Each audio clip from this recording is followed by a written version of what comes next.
Now. On 105.9 FM and streaming worldwide on the WMAL app. O'Connor and Company. 6:06 on O'Connor and Company.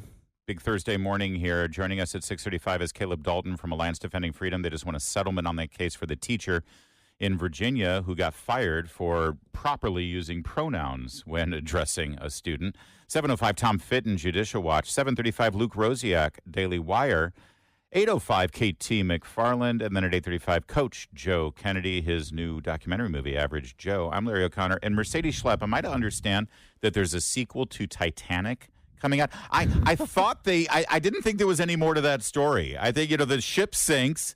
She throws the necklace into the ocean. It falls to the floor of the ocean. That's it. It's over. What kind of sequel could we have here? I think it's because Kate Winslet and Leonardo DiCaprio, they had such magic during, Titanic. And so they 30 years ago creating Titanic 2. I got to tell you, I just saw the trailer and it's really kind of slow and boring. Not grabbing you? I'm not sure. He's alive. Leonardo is alive. He didn't drown after all of that. Oh, which is purely insane. Maybe there's no way that could have happened. Okay, well, I guess it's possible he was frozen alive, and then they got a giant microwave to thaw him out. This is like Captain America. They found him in the ice. He's like frozen caveman lawyer. What is that? There's no way. He was a popsicle. He was dead on arrival. He should have been dead on arrival. I mean, I did see him drown during that. We Titanic. all saw it, for God's sake. What is this, like Bobby Ewing coming out of the shower? It was all a dream. It never really happened. No, he survived, and they're going to reunite. And I got to tell you, I think it's going to bomb. I just don't see it happening. It's going to be a disaster like the Titanic. It's going to be whenever you describe a disaster, you say, oh, it's like the Titanic. It's like the Hindenburg. We got to add one more thing. It's like a Tim Walz debate performance. Ooh. That's how bad a disaster it's going to be. Tim Kaine also pretty much fell apart. Yeah, It wasn't a good night for Tim Kaine. Hung Kao squared off with him last night for their first and I believe only debate. This, of course, for Tim Kaine, the Senate seat that Tim Kaine currently. That's the word I'm searching for. What do you do? What's wrong with you? I just like to prove to our great listeners now and again that we do operate without a script here. We totally do. For all we do. They're just reading their lines. No, I wish. Oh, if only someone would write this out for me. Yeah, no. We're reading in between the lines, Larry. That's what we're their doing. First and only debate for the seat that Tim Kaine currently occupies in the U.S. Senate. And I got to say, the Republican nominee, he's a good man. And he delivers good debate performances, in my opinion. Here's a little bit of it. Don't ask for the American dream if you're not willing to debate American laws and embrace the American culture. When Vietnam fell, we had nowhere to go, and America brought us in. And my parents waited in line for 7 years. We all did, for 7 years to get our citizenship. I love this country so much that I wrote a blank check up to and including my life to defend it. We need to protect Americans. Every single day. And that was part of an answer to the question about mass deportation of illegal immigrants, which, of course, Tim Kaine refuses to support. In fact, he opposes enforcing our current immigration laws. Everyone who says that is like, well, how are you going to mass deport all of these illegal immigrants? Okay, well, the answer is one at a time. And if you're not in favor of deporting illegal immigrants in this country, it means you're in favor of violating our law. Tim Kaine is on the record last night as being in favor of violating existing law because that is what the law dictates. Hung Kao, who is the children of refugees, legitimate political refugees from Vietnam, who actually went through the legal and hard process of becoming citizens, said, no, I'll tell you a little bit about the American dream. That's part of Hung Kao's power and strength here in this campaign is that, Tim Kaine has to sit there and white-splain to Hung Kao about what it's like to be an immigrant. And, Hung Kao, I think, has the higher moral ground and this is what politics, right? So, it's obviously in these elections, especially on the Senate side and on the House of Representatives side, it's about the incumbent. So Tim Kaine has won over and over and over again. We forget that he was Hillary Clinton's vice presidential pick. And the Democrats just pour so much money into these Senate races. He obviously has a very strong, he has strong fundraising numbers. And so they're just able to just maintain power. I mean, this is how it works. And the Democrats are doing this, in all these senatorial races. They invest much more money in these races than Republicans do. Republicans Yes. are always being outspent. Yeah, oh no, 100%. You know? And listen, and I understand. Here's Hung Kao, who's never held elected office before, and the Republicans see Tim Kaine as unbeatable because not only was he the VP nominee, but he was also the former chair of the DNC. They've got deep pockets over there. That said, the last poll I saw from University of Mary Washington shows Hung Kao within 6 points of Tim Kaine right now, which is a lot closer than Larry Hogan's numbers in Maryland. And meanwhile, he's getting a ton of money into his super PACs and such. Captain Cow deserves a little support here from the Republicans. Here's a little bit more about it. Again, here's Tim Kaine trying to talk and debate with Hung Kao about the current state of our military. Tim Kaine, who didn't serve a day in the military. Hung Kao went to the Naval Academy and then served another 25 years working with special forces. He's an electronics disposal ordnance guy. This is a guy who literally would dive underwater to disarm a bomb. This like the bravest of the brave is Hung Kao, and he knows a little bit about the military and what's gone wrong. When you're using a drag queen to recruit for the Navy, that's not the people we want. What we need is alpha males and alpha females who are going to rip out their own guts, eat them, and ask for seconds. Those are young men and women that are going to win wars. Please, That's right. audience, please. And I love they have to admonish the audience not to applaud, but how do you not applaud that? How do you not applaud that? That's what we need. They are I mean, you have your daughter who's in the Navy now. My alpha female. Katarina's boyfriend is ROTC Air Force. I mean, these guys, the commander-in-chief matters. Who's in charge matters. That's Who right. they put in as Secretary of Defense and the military leadership. That's what's gonna make sure that we maintain a strong military. Yeah. And what you've seen is that you've seen diversity, equity, and inclusion take over the Department of Defense, take over FEMA right now, which their goal number one is equity, for crying out loud. Seriously. I would love to play you some of the highlights of Tim Kaine's debate performance, but honestly, he made vanilla look exhilarating. It was so boring. More from Captain Cow, though. The economy is hitting us all the same way. Ask yourself this question: are you better off today than you were 4 years ago? The answer across the board is no. The only people better off today than they were 4 years ago are illegal aliens, criminals, and senators like Senator Tim Kaine. Yeah, he went right after Kaine and his buddies in the White House. Where's the leadership? Joe Biden's on the beach. Kamala Harris is with a bunch of billionaires doing a fundraiser, and Senator Tim Kaine is at a pig roast. Yeah, that's where he was during the hurricane coming through while the Virginians were drowning during the hurricane. A snap poll by the television station WAVY that featured this debate showed that Hung Kao actually was the winner of the debate. The poll of viewers said that he beat Tim Kaine narrowly, 51-49. But if we're highlighting who won a debate here in the one and only debate that we've got, it's important to point out that the political novice running against a man who's been running for office for 40 years now in Virginia. It was the novice who came out as the winner. A good night for Hung Kao last night in this debate. A little bit more here as Derek Anderson squared off against one of the Vindmans. I can't keep the Vindmans straight at this point. I can't either. In the Virginia 7 race. We'll tell you how that debate went in just a moment. But first, it's 6:15. WMAL. Making sense of the news. Live. From the Home Paramount Pest Control Studios. Home Paramount, the leader in pest control since 1939. Mercedes, the race for Virginia 7 is going to go right down to the wire. It's going to be one of the most expensive races for a House seat in America, mostly because Eugene Vindman, one of the so-called whistleblowers in the Ukraine impeachment fiasco against Donald Trump, he's been out in California raising a ton of money.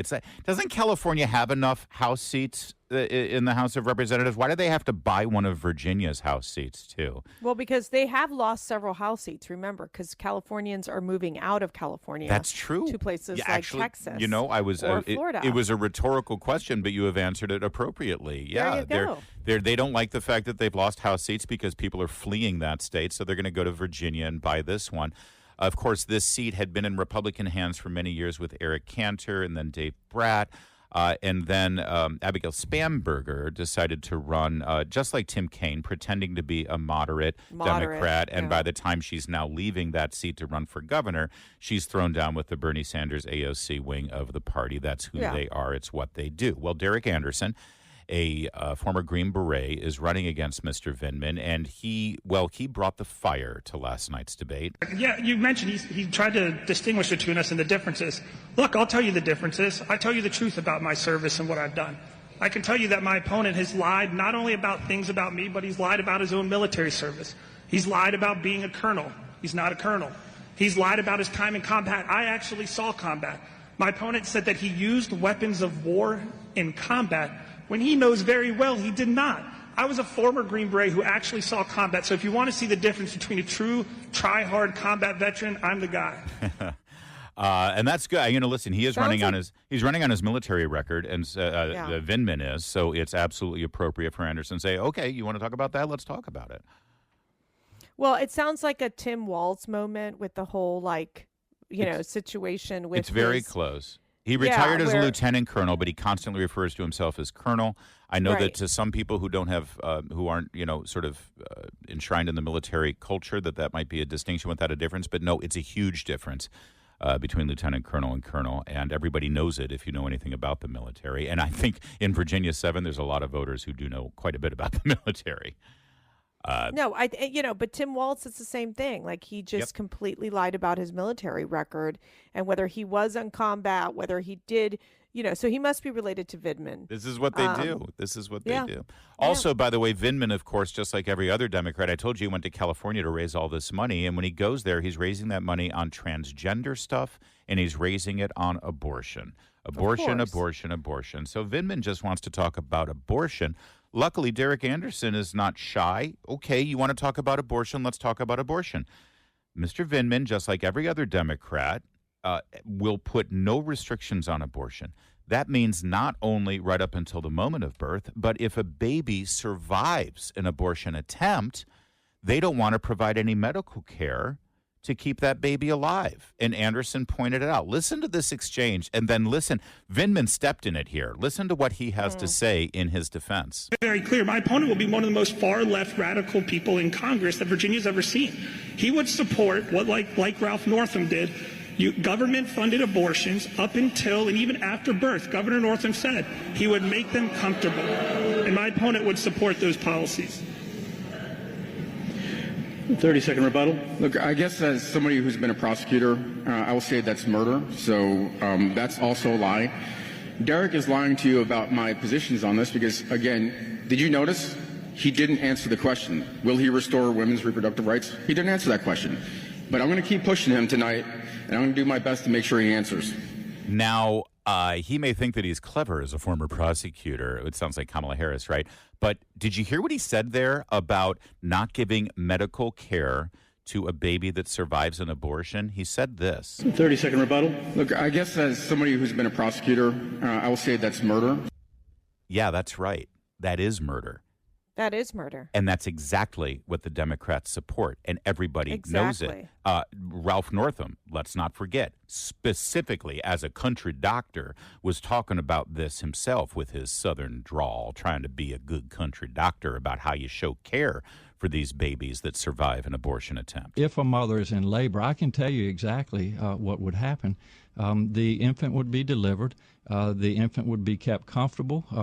The infant would be resuscitated if that's what the mother and the family desired. And then a discussion would ensue between the physicians and the mother. So I think this was really blown out of proportion. Yeah. And Mr. Vindman, after hearing what Ralph Northam described there, legally, what would that end result be after that discussion if it's determined that they would not provide medical care and they would allow that baby to die? Mr. Vindman, can you comment on that, please? Look, I guess as somebody who's been a prosecutor, I will say that's murder. Yeah, that's right. Murder. That is murder. Well, at least he admitted that what Northam was pushing is I don't murder. think he meant That's to. right. Trust me. He's not, listen, this is the first time he's He ever run for finally office. spoke the truth. Let me tell you something. The pro-abortion enthusiasts in the Democrat Party who don't want to even address this issue or talk about this issue, the last thing they want is for Mr. Vindman to stand on a stage and say, well, what you're describing is murder. Because what you're describing is exactly the position of Kamala Harris, Tim Walz, and the entire mainstream of the Democrat Party. I think that's called a campaign ad, so Republicans can get on that. I That sure would be hope great. not just Derek Anderson, but I hope every Republican across the board shows that Mr. Vindman agrees that the Democrats' position on babies who survive an abortion attempt deserve medical care. And if they don't get medical care, as is the law in Minnesota, signed into law by Tim Walz, if they don't get medical care, it's murder. Thank you, Mr. Vindman. Well said. Done. 623. Now. On 105.9 FM and streaming worldwide on the WMAL app. O'Connor and Company. 6:36 now. It's O'Connor and Company here on a Thursday morning. Thanks for tuning in wherever you're listening, all across the country and the planet, for that matter. Thank you, Internet. Coming up later in the program at 7:05, Tom Fitton of Judicial Watch. 7:35 brings us Luke Rosiak, investigative reporter at Daily Wire. 8:05, Katie McFarland on the current state of international affairs as Israel begins its latest defense of her borders against Lebanon. And then at 8:35, Coach Joe Kennedy, new documentary about him, Average Joe. You'll remember him. He's the one who won a Supreme Court case there so he could pray with his players after a high school football game. That's all coming up. It's Larry O'Connor with Mercedes Schlapp. Good morning, Mercedes. Hola, Larry. ¿Cómo estás? You ready? I do love it when we build our Latino audience. Keep that up. We're Muy trying. bien. I have to. ¿Cuántos cuestan los zapatos? Está muy caro bajo Joe Biden. Sí.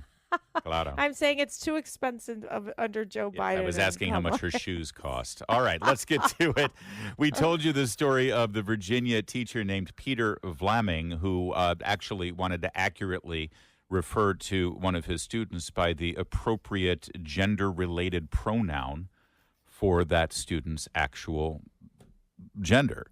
And, of course, he was fired. Well, Alliance Defending Freedom took up his case, and senior counsel at that firm joins us now. I guess it's not a firm per se, but Caleb Dalton, thanks for joining us, and congratulations on the end result of this case, sir. Larry, Mercedes, thanks so much for having me. I appreciate it. So I'm seeing the thumbnail here on the story. You got a settlement of $575,000 and, most importantly, I think, a change of these policies. Tell us the details here, because this is going to make a difference across the Commonwealth. Frankly, this could make a difference in other states as well. Yeah, we're excited about this great outcome for Peter Vlaming and really for, like you said, everyone across the Commonwealth of Virginia and hopefully across the country. Just to back up a little bit, this started all 6 years ago, and Peter had a student who he had been teaching for over a year. The student came to him and said that they wanted to transition to be presented as a different sex. Now, Peter actually didn't say he wanted to continue referring to the student as what they were. He actually went out of his way to accommodate them. He had his whole French class change the French names that they use in class so that the student wouldn't feel singled out when the student changed her name. And then he also went out of his way to stop using the actual true pronoun, but what he wouldn't do was lie. He wouldn't use a false pronoun to refer to this student. And that's what he was fired for. The school wanted him to lie about it. Yeah. Well, I got to tell you, I know that it was a good settlement for $575,000, but the reality is, as you mentioned, is that it's 6 years out of Peter's life. It is so stressful, the amount of, the back and forth on the legal process, but he's a success story. This is something that I hate the fact that anyone has to go through this, but this is happening across the country. What's your sense of what this means in this particular case? How can it impact other cases across the country of individuals who are also basically being discriminated against because they're saying, look, I'm not going to use this pronoun? That's exactly right. The 6-year impact is incredible on his life, but we are grateful. This comes on the heels of a victory from the Virginia Supreme Court, where the Virginia Supreme Court ruled in his favor, and a sweeping kind of really declaration of the rights of the people of the Commonwealth and hopefully the people across the country, that you have the right to free speech, you have the right to religious liberty, and the government can't force you to tell a lie. So we're hopeful that this will have an impact across the country. Other courts have started to take notice This also comes on the heels of a victory. The Federal Circuit Court in the Sixth Circuit ruled in favor of a professor that we represented in a similar case. So we're hopeful that this can kind of turn the tide and that other teachers don't have to go through a 6-year battle like this. Peter was ostracized from the teaching community because of this here in Virginia. It was his livelihood. He has a family to feed. So we're grateful he got some recompense here, but he should never have had to go through that. It's critically important here that the fundamental issue is that the government was trying to compel their employee to lie and to be deceitful because, we have other states right now who have set up policies where if a parent calls a teacher and says, listen, my daughter is got strange behaviors at home. I want to know, is there anything going on in school that I should know about? And if that child has confided in that teacher that they are going through a gender transition and at school they want to be referred to as a boy, even though they were born a girl, the current policy of those states is the teacher is not allowed to divulge that to the parent. The teacher needs to lie to the parent. The teacher needs to say to the parent, yeah, I haven't noticed anything. Everything's fine. Nothing going on here. But that's outrageous that they are literally asking employees to lie to parents about something specifically involving their child's well-being. Can this settlement then be sort of extrapolated to those circumstances as well, Counselor? Absolutely. We're hopeful it does. You're right. The implications of this ideology that has been spreading are incredible, of telling teachers they have to lie to parents, of hiding things from parents who know what's best for their kids. And we see young girls sharing locker rooms and bathrooms with boys. We have female athletes losing out on opportunities to males.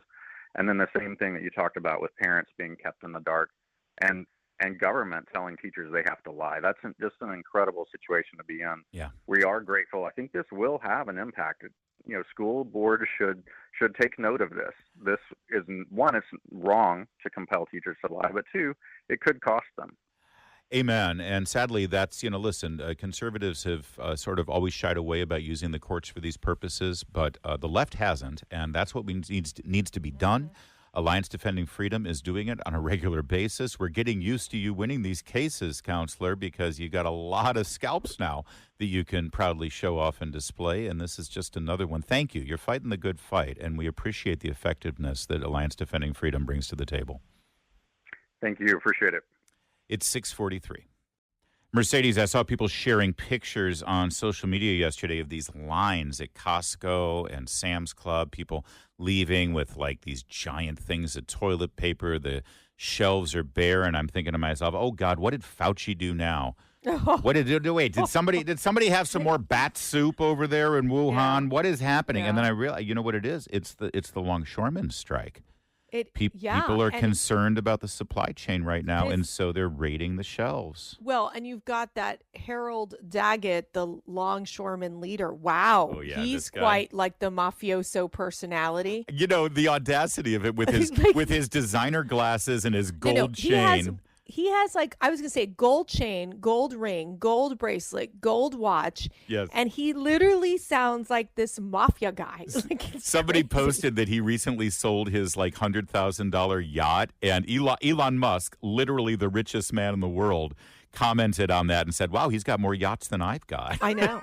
I mean, he makes like $900,000 a year. I mean, let's be real. But he's got such a cool and calm and open bedside manner when he's talking about this strike. I will cripple you, and you have no idea what that means. Nobody does. Real nice. No idea. Nice economy how got terrible. here. It would be a shame if something happened. Don't get me wrong. I understand. Look, they want to have a strike. They want more money. They sympathetic, don't want automation, which we know we're moving towards automation. Actually, automation can help in creating jobs too. But the reality is that this strike will end up causing a huge negative impact on people's ability to get goods. I mean, it is around all these ports. Yes. It's going to create a supply chain crisis. And let me ask you this, Larry. Where's Pete Buttigieg? Good question. He should be all over this. We had the comments come out from Kamala Harris basically saying, "Yay, I'm with the union workers," and then Biden saying, "I'm not going to get involved." Right. Like, I'm not going to enact the Taft-Hartley Act, which we know this could become a national security and definitely an economic security crisis. It's the reason why the Taft-Hartley Act was passed in the first place, so that there can be a cooling off period for a strike that severely affects our economy or potential national security threats, which this is both of those things. But yeah, Joe Biden and Kamala Harris are so in bed with organized labor, and Kamala Harris is already losing ground to the rank and file of the unions that there's no way she can oppose them. So they're on board with it, tipping the scales in their favor. And you're right, it's going to affect our economy. It's going to affect everything. It's going to affect prices. It's going to affect the supply chain. Where's Pete Buttigieg? Good question. We came this close to a railway strike on his watch. We did have a Teamster strike on his watch, and now we've got a longshoreman strike on his watch. And Kamala Harris has already announced that she's on board. And listen, Trump has expressed support for the longshoremen and their cause, but he has not taken sides in this, nor should a president take sides. Yeah, the only side a president should be on is getting a resolution. We haven't had a longshoreman strike since 1977. Yeah. And the reason we haven't had a strike since 77 is because leadership on both sides of the political aisle have recognized that they just need to work together to find a resolution to this and not reach this point. We have only reached this point because this union knows that this government is so in the tank for them and so beholden to them, and they've got them by the short hairs here, that their leader can go out there and make threats like, I will cripple you. Yeah, like that. And it's going to resonate. So I don't know how this ends, Mercedes. Literally. And the threats coming out of this Daggett guy saying the chain is being broke now. Yeah. Like, come on. This is not real. Like, you can't be real he's going to be like the most hated man in America. Definitely. I don't think he cares. I mean, I'll be honest. He does not care. Listen, I usually lean toward management whenever there's a labor issue because I used to be on management side. Literally, that was my job. I represented management against unions. So my instinct is to sort of be skeptical, especially when you've got a longshoreman leader acting literally like a character from a Sopranos episode. But at the same time, there's a reason why blue-collar workers have been moving toward the conservative end of the political spectrum and supporting Republicans, because the fact of the matter is Democrats give a lot of lip service to these unions, but they don't really represent their best interests. The union leaders just mooch off of the union workers who are the ones really, they're the ones out there on the front lines. They're the ones that are really making the difference. Here you have their union leaders all, with their fat wallets and their gold chains. And it's not a good look for them. It's not a good look. It's not a good look for them at all, and they need to sort of read the room, They got to read, But the reason this is happening right now is because they have the ultimate and political leverage, and this is a political issue when all is said and done. Yeah, but it is going to become a political issue if people do not have access to toilet paper, paper goods, food. If this I'm telling you, could become this October surprise. I know they want to make Jack Smith the October surprise, but that is not the case. The real thing will people be so stressed out because they're like, how can there not be a resolution? Where is Biden? Where is Harris? And it's just a clear absence of leadership. Trump and Vance and Republicans should use this issue politically in saying this is just another symptom of the chaos and disorder and lack of any basic functions and competence from this administration and from the Democrats. It wouldn't have happened if Republicans were in charge, because it hasn't happened since the last failed one-term Democrat president, Jimmy Carter. And just this is another example of the incompetence of the Democrats, and it's why they can't be trusted with leadership or being in charge. Stick with that message instead of actually taking sides in this thing, because they shouldn't. The government shouldn't take sides. They should take the side of the American people and say, I don't care how this is resolved, but you better get in the room and not get out of that room until it's resolved. Otherwise, that's when you step in and you trigger Taft-Hartley. Biden won't do it. Kamala won't do it. And that's why where we are. That's why we are where we are. What is with me today? What are you doing? Is it like grammar? I need more coffee. I feel like Tim Walz. That's like Tim Walz has been coaching me this But can morning. I tell you I know we got to break here, quickly, but real quick. It is, you're going to see if things start getting bad, also a 20 to 200% increase in pricing due to the scarcity. Okay. Well, So that's luckily, the other piece of inflation this. has been so Add low. to the inflation piece. Oh, Yeah. exactly. Grocery prices up 20%. Add another 20% to that. I mean, it is completely, it just shows the chaos that we are in America right now. And I don't mean to stress out because all I keep doing is like, I just pray. I just pray a lot. I spend a lot of time in prayer because I'm going to lose my mind if I don't. Let's take a minute and say a quick Hail Mary.